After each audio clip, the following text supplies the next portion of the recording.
mukurikirana mwarimu Smart.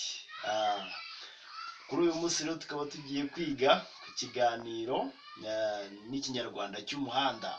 Ikinyarwanda cy'umuhanda rero mbere yuko dutangira kukigaho, reka mbanze mbabwire inkuru y'ukuntu baganira ku muhanda. Ntugire icyo ukuramo, umenye yuko ugomba kujya kwiga. Nubona amanota uyujuje, umenye ko ugomba kujya kwiga ikinyarwanda cya nyacyo. Nubona 0, umenye ko uri umunyarwanda wa nyawe. Iyo nkuru rero tugiye gutangira. Hari Busubuyu, ndi kumwe n'amaniga yanjye muri street z'Iryosi. Noneho Rasta adutera story z'ukuntu yagiye gutigita Job amaze kuyagwira, kubera ko ba boss barabavye basanga adashona neza, baramuraburiza. Bamaze kumuraburiza maniga,